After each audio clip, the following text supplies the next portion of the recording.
네, 2부로 돌아왔습니다. 2부에서는 본격적으로 라이터를 켜라 이야기 소개와 함께 저희들이 이 영화에 대해서 이야기를 좀 하는 시간을 갖도록 하겠습니다. 일단 인물들을 설명을 드리면 어느 정도 내용 파악이 되기 때문에 네네네. 인물들에서 좀 설명을 드리도록 하겠습니다. 주인공인 허봉구는 어떤 인물이냐? 나이는 30살이에요. 근데 아직까지 직업도 없고 동창생들한테도 무시당하고 예비군에 갈 돈이 없어가지고 부모님 호주머니를 터는 그러다 걸려갖고 처맞는 그런 어리버리한 인물입니다. 어리버리보다는 거의 찌질남이죠, 찌질남. 예. 찌질남이기도 하고 능력도 없고 그런 인물이에요. 근데 어쩌다 보니까 전재산이 300원이었는데 그걸 털어갖고 라이터를 삽니다. 근데 그 라이터를 어쩌다 보니까 깡패 양철곤한테 뺏겨버려요. 그래서 사실 이걸 쉽게 받을 수 있는데 일이 틀어지면서 이 라이터를 받기가 어려워집니다. 그래서 이 라이터를 찾기 위해 부산행 기차에 올라타게 됩니다. 그게 허봉구의 이야기이자 이 영화의 스토리고요. 양철곤이라고 하는 인물에 대해서 설명을 좀 드리겠습니다. 양철곤이라고 하는 인물은 일단은 깡패예요. 네. 깡패인데 검사 출신인 국회의원 박용갑이 나옵니다. 박용규 씨가 얘기를 했죠. 그분의 선거를 도와주어서 출세를 하려고 했는데 박용갑이 국회의원에 당선이 됐어요. 근데 국회의원이 되자마자 연락을 딱 끊어버립니다. 그래서 돈이라도 좀 받기 위해서 부산행 기차에 오르게 됩니다. 그리고 나머지 한 명의 인물, 바로 국회의원 박용갑입니다. 이 인물은 양철곤한테 도움을 받은 것은 맞습니다. 하지만 국회의원의 위신이 있기 때문에 돈을 절대 돌려주지 않으려고 합니다. 깡패한테 결탁됐다는 게 알려지면 안 되니까요. 그래서 시민들이 죽을 위험에 처하는데도 불구하고 끝까지 돈을 주지 않으려고 고집을 피는 인물이라고 보시면 됩니다. 그리고 자기가 높은 자리로 올라가기 위해서 내려가는 거였거든. 그러니까 맞다. 전형적인 부패 정치인? 대충의 스토리는 이렇고요. 일단 가장 재밌는 게 허봉구, 양철곤, 박용갑 이 셋은 서로 비슷한 처지에 놓여 있다는 게 굉장히 아이러니해요. 네. 허봉구가 원하는 건 라이터입니다. 네. 근데 라이터를 양철곤한테 받으면 되는데 양철곤도 그냥 줘버리면 되는데 왜 안 주느냐? 이때 찐빠라고 하는 깡패가 허봉구한테 욕을 하죠. 야 이 새끼야, 우리 보스가 어떤 분이신데 그 300원짜리 라이터 하나 들고 너한테 안 주겠냐? 웃기는 소리 하지 말라고. 이러니까 양철곤도 나름 자기의 체면이 있기 때문에 주지 못합니다. 선뜻 줄 수 있는 건데. 그리고 이제 양철곤과 박용갑의 관계도 자기가 일한 정당한 돈이라도 받으려고 하는데 다른 거 대단한 게 아니라 근데 안 줍니다. 왜 안 주느냐? 이 사람도 체면이 있기 때문에. 결탁됐다는 사실이 알려지면 자신의 처지도 위태롭기 때문에 그렇기 때문에 안 줍니다. 그러니까 이 셋의 상황이 교묘하게 맞물려 있다는 게 굉장히 좀 재밌는 면인 것 같아요. 개그 콘서트에서도 나왔었는데 핵존심이라는 네, 프로그램이 있었어요. 핵존심. 쓰잘데기 없는 자존심. 네. 그러니까 남자들이 가지고 있는 그런 자존심이 있는데 그 라이터 하나가 매개체가 돼가지고 그런 사건이 일어난 것도 되게 신기하긴 신기했었어. 그런데 그런 자존심이 플러스가 되니까 어느 정도 사람들을 이해시키고 설득시키는 것도 좀 있는 것 같아. 나는 이 영화가 괜찮았던 점이 초반부에 허봉구의 상황을 설명해주는 게 좀 재밌었어. 말이 안 되잖아. 라이터 하나 갖고 뭐 이런 액션을 펼쳐. 아니 아무리 코미디지만 과한 거 아니야? 라는 생각이 드는데 그럼에도 불구하고 설명을 잘해줬다는 거지. 그것도 김승우가 굉장히 적절한 연기를 보여주면서 여기서 굉장히 재밌는 게 그 동창생들의 모임이지. 예, 장현성 분이시죠. 예. 그 장현성이라고 하시는 뭐 요즘에 굉장히 예, 잘 드라마 많이 나오시는데 나오시고 예능도 나오세요. 그분이 이제 무시를 하죠. 라이터 하나 주면서 불이 확 치솟게 해가지고 위협을 하지. 허봉구가 가갖고 에이씨 뭐 어떻게 하지 못하는 처음에 이 사람이 어떤 인물이고 주변 사람들한테 이 사람이 어떤 인물로 여겨지는지를 보여줍니다. 그리고 예비군 갔을 때도 마찬가지잖아요. 야 누가 그러던데 너 돈 빌렸다던데? 뭐 이런 식으로 계속 얘기하면서 그런 거에 의해서 이 사람 설명을 굉장히 잘해준 다음에 마무리에 가서 잘 풀어줍니다. 그러니까 주변 인물들이 인정을 해주는 거잖아. 아 뭐 저 새끼 맨날 저랬던 거 쟤도 한번 혼나봐야 돼. 야 너도 잘했어 뭐 이런 식으로 해주잖아. 이 영화의 처음과 끝이 잘 마무리됐다는 점이 나는 마음에 들고 이런 그게 과정이 아이러니가 있지만 과거의 트라우마를 본인이 스스로 극복해내는 그런 방식이잖아. 이런 방식이 장진과의 차별화를 두려고 했다고 하더라고. 그러니까 장항준 감독이 장진 감독이랑 굉장히 절친으로 유명한데 장진 감독의 영화에서는 아이러니가 아이러니로 풀리는 코미디를 지향하고 있어요. 그렇죠. 예를 들어서 아는 여자라고 하는 영화가 있었어요. 아, 그것도 다를만한. 이나영하고 정재영 씨 나왔던 영화인데 이 영화에서는 이런 아이러니가 있습니다. 정재영이 자기가 시한부 인생으로 알아요. 폐병 환자로 알아. 그래서 숨이 막 헐떡이면 자기가 죽는 병으로 알고 있어. 그래서 자기가 자살 방법을 택해. 죽음을 기다리지 않고 자기가 죽으려고 해. 그 자살 시도가 뭐냐? 마라톤이야. 마라톤으로 엄청 빨리 뛰면 자기가 죽겠지. 그래서 마라톤을 열심히 뛰려고 마라톤 대회 참가했는데 바로 다음 컷이 뭐냐면 4등 상품은 냉장고다 뭐 이러면서 나와. 그러니까 자기가 죽으려고 뛰어든 그 아이러니 상황에서 오히려 좋은 결과가 나오는 아이러니인 거지. 근데 장항준 감독은 그거랑 반대야. 굉장히 아이러니한 상황이야. 왜 예비군인데 라이터 하나 가지고 기차에 올랐고 그리고 기차 위에 올라가가지고 다음 칸까지 넘어가는 수모를 겪어야 되느냐. 여기에서는 자기를 극복하려고 하는 의지가 있다는 거지. 근데 이 교훈적인 의미가 아이러니를 전공법으로 풀어낸다는 거지. 그래서 이 영화가 끝났을 때 그냥 웃으면서 넘어갈 게 아니라 말도 안 되긴 하지만 그래 교훈적인데? 괜찮은데? 이런 느낌을 줄 수 있는 게 장진이랑은 반대 느낌이라는 거지. 요즘에 봐도 느낄 만한 거는 정치랑 판이 결부가 되는 것 같아서 열차 칸에 타고 있는 일반 승객들이 국민이라고 보면은 허봉구라는 인물이 개혁을 하려고 뛰는 인물 같고 부패된 정치인도 있고 차승원이 맡았었던 양철권 같은 경우에는 결탕을 하려는 야당 스멜이 나. 야당까지 나와? 야당 여당 그런 스멜들이 좀 나는데 통쾌했었던 거는 마지막 장면에 여자가 박영규한테 싸대기를 날리잖아. 난 그게 제일 통쾌했었던 것 같고 이게 분명히 10년 넘은 작품인데 그쵸, 어떻게 이렇게 적용이 될 수가 있지? 좀 있으면 15년이죠. 어, 과장해서 표현하자면 한국 코미디식 설국열차가 아닌가. 그렇게도 볼 수 있어. 열차 앞뒤 왔다 갔다 하면서 오죽하면은 무기 같은 거 사용함에 있어서 한 명만 죽어라 팬 다음에 본보기를 보여주니까 일본 승객들이 그냥 굴복하잖아. 그것도 보여주기식의 국민들이 당하는 것처럼 보이고 요즘 세상이랑 이게 왜 이렇게 잘 맞는 것 같지? 그러면서 봤거든 나는. 아까 이용해서 얘기하자면 감독이 찍으면서도 오그라들고 닭살 돋으면서 싫어했던 장면들이 있습니다. 봉구의 어머니랑 양철곤의 아내가 같은 동네 사람이라서 만나갖고 소주 한잔하면서 얘기하잖아. 이런 부분은 별로라고 하더라고. 리얼리티로 따지면 말이 안 되는 거잖아. 사실 처음부터 끝까지 허무맹랑하지. 방금 전에 얘기했던 조폭 몇 명이 위협하니까 그 열차 칸에 있던 사람들 아무도 저항 못하는 것도 완전 허무맹랑한 거지 사실. 그리고 승무원 오니까 승무원 때려잡고. 그리고 되게 많은 조연들이 나오잖아. 우리가 언급 안 한 성지루 씨도 있고 이원정 아저씨도 있고 이원정 아저씨도 있고 그런 많은 조연들이 이 영화에 다 나오는데 이렇게 묶어놓을 수가 없잖아 사실. 리얼리티 영화면은. 그렇죠. 근데 코미디니까 그냥 넘어가는 거지. 사실 이게 리얼리티로 보면은 아쉽다라고 하는 생각이 장항준 감독 스스로도 들었다고 하더라고. 우연의 일치를 너무 때려 박다 보니까 그리고 원작 시나리오는 양철곤의 가정이 없어 원래. 근데 이유를 만들기 위해 억지로 넣었다고 하더라고. 그래서 장항준도 스스로 아쉽다라고 많은 생각을 했다고 하더라고. 미스매치인 것 같아 그거는 그러니까 좀. 본인이 어쩔 수 없이 조금의 리얼리티도 살릴 수 없었다. 그런 점들이 아쉽다라고 생각하고 뭐 장지는 열차를 활용해서 하는 영화인데 좀 더 열차 칸이 다양하면 또 재밌지 않을까라는 얘기를 하긴 하더라고. 근데 그거까지 다양해져 버리면 영화가 완전 중구난방이기 때문에 거기까지 안 했다고 하더라고. 그거는 아닌 게 만약에 진짜 설국열차처럼 판타지적인 내용이다 그러면은 상관이 없겠지만 이거는 아니라고 보고. 그리고 국회의원이 나와가지고 민주투사 그렇게 외쳐대잖아. 앵무새 같다라는 생각하지 않냐?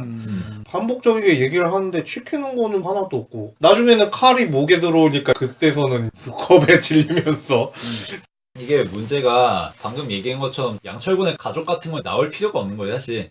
그게 나온 이유는 양철곤도 사람이고 드라마가 있는 인물이다 이걸 보여주려고 그런 거 아니야. 맞아. 그러니까 마지막에 양철곤이 질질 짜면서 자신의 인생을 후회하는 그거에서 임팩트 주려고 그런 거고. 근데 이 영화는 애초에 허무맹랑한 영화고 코미디도 다 얼렁뚱땅하게 넘어가면 되는 영화잖아. 그리고 여기서 주안점을 둬야 되는 건 허봉구와 양철곤과 박용갑의 먹이사슬이고 그치. 그거에만 집중하면 되는데 괜히 불순물을 넣은 거지 군더더기에서. 이것저것 너무 많이 들어갔다. 그리고 이 등장인물 3명도 사실 아주 NPC스럽고 틀에 박히고 작가가 조작한 인물들이지만 이 셋 이상으로 주변 인물들은 정말 NPC잖아 그냥. 그치. 작가가 던져가지고 투입을 한 거지. 지금 타이밍에 이 대사를 칠 사람이 필요하다고.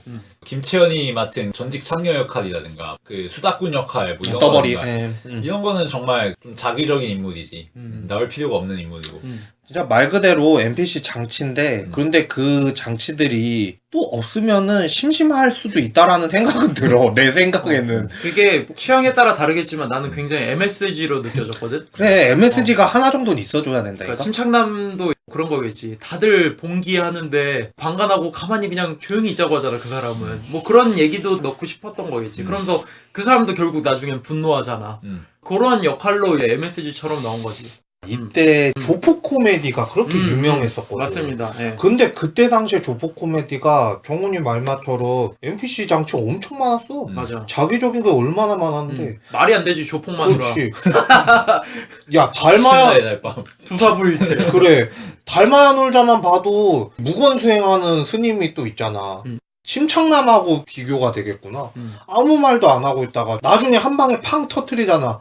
그만 좀 하세요 하고서 벌떡 일어나가지고 얘기하는 스님이라든가. 틀렸다고. 아니면은 침착남도 떠벌이랑 마찬가지로 우리가 쪽수가 더 많잖아요 그러면서 덤빌 때 사람들의 대리적인 뭔가 해소시키려고 그렇게 만들어 놓은 NPC 장치가 아닌가 싶어. 이런 거를 잘 압축하면 저수지의 개들 같은 블랙 코미디가 되는 건데 이건 사실 블랙 코미디가 아니지. 아 블랙 코미디도 아니지 이거는. 여기서 나오는 개그들이 옛날 개그임에도 불구하고 나는 재밌게 봤었거든. 근데 지금 다시 보니까 재밌기도 한데 뭔가 살짝 건들면서 지나가는 거야.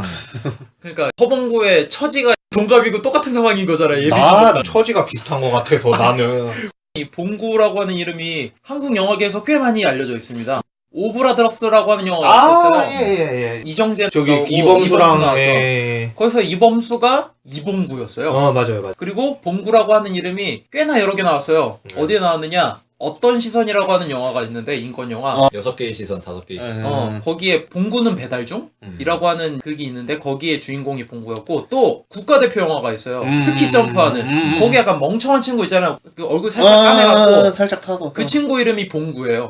맞아. 봉구라고 하는 이름이 한국 영화에 많이 등장합니다. 그 시초가 허봉구고. 근데 요즘 애들은 봉구수 맛보거나 봉구비어밖에 못하니까. 봉구도 바쁘고 나는 봉구비어만 생각했는데 그런 거밖에 몰라요. 그러니까 봉구라고 하는 이름은 사실 흔하진 않지만 굉장히 친숙하고 우리네 세대를 반영하고 있는 이름이라니까. 거기에 시작이 허봉구인 거고 여기에. 근데 캐릭터 상으로도 그렇게 나오니까 이렇게 포장할 수 있을 것 같아. 봉구라고 하는 이름의 시작이 이 허봉구라고. 이런 얘기를 하는 거는 우리의 현실이 반영이 많이 되다 보니까 나는 효시가 이번에 플롯을 정했을 때 지가 예비군 갔다 와가지고 아무거나 그냥 하나 찝었구나 나 그 생각을 하고 있었는데 영화 보면서 느낀 게 내 처지랑 왜 이렇게 비슷하지? 해소하는 방법이 되게 무대뽀적이잖아. 그냥 가가지고 라이터 내놔라 나 또 왔거든 그러면서 하는데 그 모습들이 나도 지금 필요한 거가 아닌가라는 생각도 들더라고. 근데 나름 재밌었던 게 말이 안 되지 그 사소한 거 하나. 근데 이 사소한 게 가볍긴 하지만 사실 본인이 과거에 군대에서 훈련 받다가 통과하지 못하고 진흙 속에 얼굴을 쳐박았던 기억이 있었잖아. 그것을 이겨내는 계기가 되기도 하잖아. 근데 사실 인생에 있어서 우리가 무언가를 도전하고 이겨내고 할 때 어렵게 생각 안 했으면 좋겠어. 사실 라이터지만 나름 의미 부여를 하면은 본인이 과거에 겪었던 트라우마를 이겨내기 위한 마지막 희망인 거잖아. 포장하면 이렇지 사실. 코미디라 우습게 지나가지만. 근데 나는 요런 가벼운 농담이 굉장히 진중한 무게를 들고 있다고 생각하거든. 그렇기 때문에 내가 2002년에 잠깐 흘려봤던 영화인데 15년이 지난 지금에도 내 뇌리에 기억에 남는 거고. 난 영화라고 하는 건 요런 의미가 조금 있어야 된다고 생각을 해. 사실 베테랑 보고 나서 뭐가 기억남아? 나 아트박스 사장이야 이거밖에 기억 안 났거든? 이 영화도 사실 부패친 그런 거에 대한 척결, 소시민의 승리 그런 거를 이야기하지만 나는 훗날 기억될 때 베테랑이 기억이 날까 라이터를 켜라가 기억이 날까라고 생각하면은 난 이게 더 기억날 것 같아. 그리고 이 영화가 15년이 지난 지금에도 다른 사람들이 봐도 그때 이야기인데 지금 봐도 그렇게 다르진 않네? 라고 이야기할 수 있을 만한 것들이 있기 때문에 허봉구에 대한 처지랄까 마음이랄까 이겨내고 싶은 그런 욕구라던가 그런 것들이 공통분모로 사람들한테 공감을 살 수 있는 그런 걸로 여겨지지 않을까라는 생각에서 매우 가볍지만 굉장히 깊은 울림으로 떨어질 수 있다는 생각에서 괜찮다고 생각을 했습니다. 명장면을 이야기하고 슬슬 마무리를 하도록 할까요? 탁 이거 아니야? 일회용 라이터 빨간색 새거! 나는 이런 영화들 그리 좋아하진 않아. 그래, 알아. 그러니까 허무맹랑한 건 허무맹랑한 건데 그냥 그거 웃고 넘어가면 되니까. 근데 예전에 얘기했나 모르겠는데 소설 중에 상류는 맹금류라는 소설이 있어요. 뭐지? 황정은 작가의 소설인데 주인공은 젊은 여성이지. 그리고 남자친구가 있어. 근데 이 남자친구의 집안이 전형적인 서울의 하층민인 거지. 도시 빈민이고. 근데 이런 가정들의 특성을 보면은 야, 우리는 비록 빈궁하고 가진 거 없고 내세울 거 없지만 그래도 우리끼리 행복하다. 우리끼리 화목하니까 좋다. 뭐 이런 거잖아. 그게 전형적인 그 하층민 정서고 소시민 정서 아니야. 근데 이 가족들이 여자친구와 같이 소풍을 가요. 수목원 같은 데 간단 말이야. 근데 이 수목원에서 어디서 음식 먹을까 돗자리 깔 데를 찾다가 상류 쪽에 개울물 흐르는 데로 간단 말이야. 그러면서 가족들끼리 이런 데 와서는 이런 자리가 명당이지 하면서 도시락 싸갖고 온 거를 먹는단 말이야. 근데 알고 보니까 그 자리는 그쪽에 사는 맹금류들, 새들이 거기다 똥 싸고 지나가는 개울물인 거야. 근데 그것도 모르고 그 가족들은 계곡의 물 정말 맑고 좋다 이런 얘기 하다가 나중에서야 거기가 똥물인 걸 아는 거지. 그러면서 이 가족들이 가지고 있던 소시민으로서의 자기 긍정, 자기 확신 이런 것들이 다 무너지는 거지. 결국은 똥물 같은 현실을 살면서 그걸 긍정하고 살아간 거 아니야. 거기서 도시락 까먹으면서. 그렇게 이 가족의 슬픈 초상을 그리는 거지. 근데 이런 문제의식에서 보면은 사실 이런 허봉구 같은 무기력한 인물이 자기의 트라우마를 뛰어넘고 한계를 돌파했다 이런 스토리가 물론 의미가 없는 건 아니지만 고민의 수위가 한 차원 낮은 거지. 알고 보면 네가 얻은 건 결국 라이터일 뿐이야. 네가 얻은 거는 상류의 똥물일 뿐이야. 라는 그런 씁쓸한 맛으로부터 좀 자유로울 수 없다는 거. 그 문제의식이 하나 들어갔으면은 그러니까 그게 전면에 부상하지 않더라도 그런 문제의식을 환기할 만한 소도구들 같은 걸 하나 정도 배치해줬으면은 훨씬 더 의미가 깊지 않았을까. 웃고 즐기고 그냥 허무맹랑하게 넘어가면서도 아, 저 요소 하나는 폐부를 찌르는데 하지만 이 허봉구는 그것까지도 감싸 안고 갈 수 있는 인물이야. 이렇게 딱 되면은 난 의미가 있는 코미디라고 생각하는데 그런 게 없다는 점에서 아 이거는 그 한계가 분명히 뚜렷한 영화다라는 생각을 했고 그래서 점수를 주자면은 2개 정도로. 명장면은 저는 딱 하나가 기억나는 게 가스총을 발사하잖아요. 예. 바람을 타고 총을 쏜 사람한테로 가죠. 그게 진짜 결론이 아닌가 싶어요. 자기가 내뱉었었던 그런 거에 대해서 못 지키거나 아니면 악행을 저질렀던가. 권선징악의 표본을 보여주는데 꼬아서 보여주는 것 같아서 유쾌하더라고 나는. 나름 해결책이 저렇게도 될 수 있겠구나. 그런 생각이 좀 들어서 그 장면이 기억에 많이 남고. 신인 감독 치고는 엄청 잘 만든 작품이라고 저는 생각을 합니다. 그 말에 공감하는 게 그 주변에 나왔던 작품들이 송년파리 소녀의 제리, 마하이브레디 그러니까 더 잘 나온 것처럼 비교가 제가 되겠지. 얘기를 했었던 거에 그런 것도 있었는데 나는 요즘에 내놨을 때 평타 정도는 치지 않을까라는 생각은 들어요. 그런데 엄마가 나한테 얘기를 하는데 이런 영화 마음에 안 드는 게 왜 이렇게 욕설이 난무하니? 너무 그런 거가 좀 꼴배기 싫다고. 특성이긴 하지. 그런 부분이 좀 아쉽다고 맞아. 이야기들 많이 하시더라고. 그래도 뭐 OCN이나 채널 CGV 같은 데에서 나오는 거 보면은 밥 먹으면서 볼만한 킬링타임용이라고 생각을 하고 이번에 새롭게 보게 됐지. 원래 가볍게 보자면은 딱 별 2개가 맞는데 그 신인의 역량 그리고 그 봉구의 캐릭터에 대한 공감이 있어서 나는 3개 정도가 딱 적당할 것 같아. 나는 일단 스미스가 얘기한 것처럼 자기네들 만족으로 끝나는 거는 당연히 안 되고 사실 요즘 세상에 자기 만족으로 그렇게 사는 사람들이 많지가 않다고 생각이 들어. 누구나 다 좋은데 더 취업하고 싶고 요즘같이 SNS 발달된 시대에 아 저 새끼 뭐 했네 나 좀 더 잘해야 되는데 이런 요구가 있는 사람들이 더 많은 때라는 생각이 들어서 속모가 되는 거지.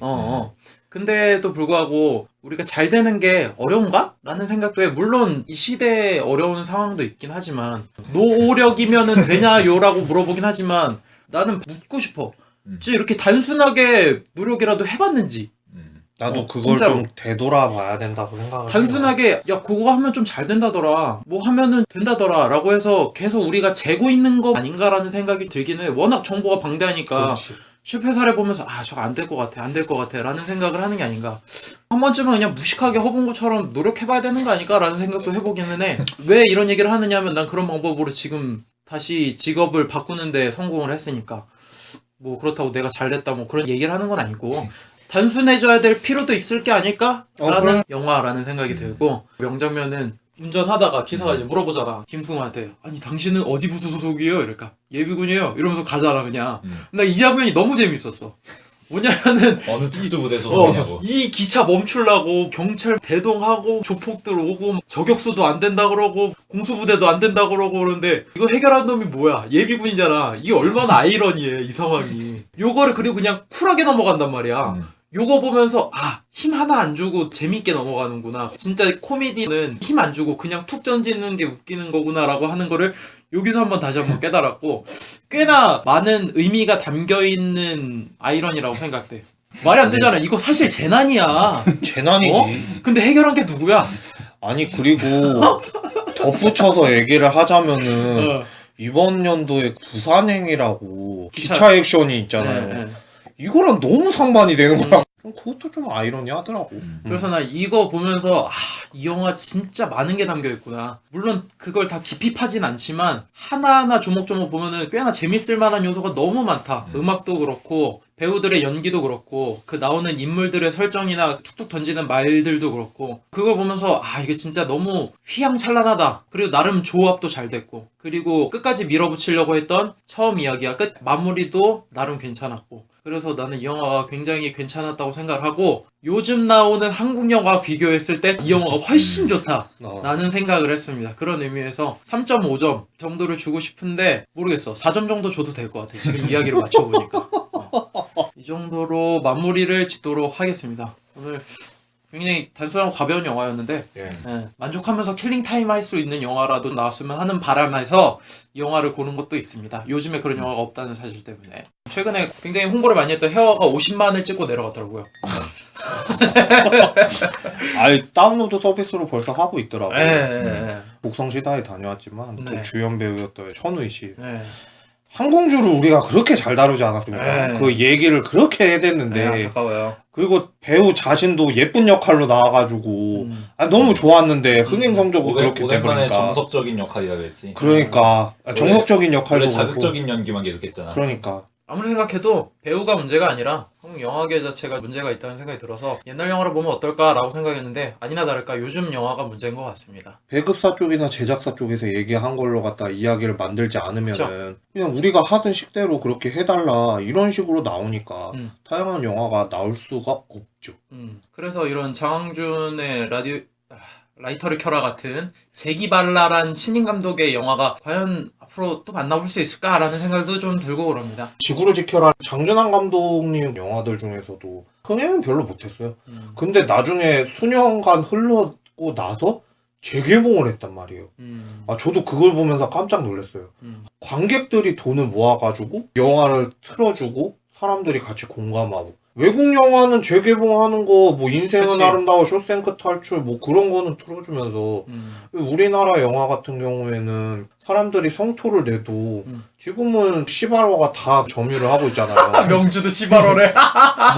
아니 점유율을 그 따위를 차지하고 있으니까 내가 그랬잖아. 마을버스가 아니라 시내버스 시간표라고 지금 아직도 지금 그러고 있는데 묻혀서 안타까워서 그래요. 내가 씨발이라고 외친 것도 그런 게 좀 있어요. 요즘 한국 영화를 보고 멘탈이 나갈 정도로 충격을 받아가지고 네. 아니 내가 2002년도 때 봤던 영화들도 유치할 것 같은데 과연 비교하면 어떨까라는 생각도 들어서 봤는데도 불구하고 너무 재밌게 봐서 이건 지금 한국 영화가 너무 문제가 심각하다라고 생각이 들어서 그런 의미에서 곡성이 성공을 했으면 좋겠고 다음 주에는 곡성으로 따끈따끈한 한국 영화 신작으로 156분짜리고요. 네. 사람들도 보고서는 이해를 다 못하더라고. 두 친구 의견도 궁금해서 하여튼 오늘 저희 다른 영화 라디오를 라이터를 켜라고요? 뭐 라디오 집착증 있니? 크게 라디오를 켜고 그걸로 무마하지 말라고 라이터라고. 어제 보면 다음 주 곡성으로 찾아뵙도록 하겠습니다. 들어주셔서 감사합니다.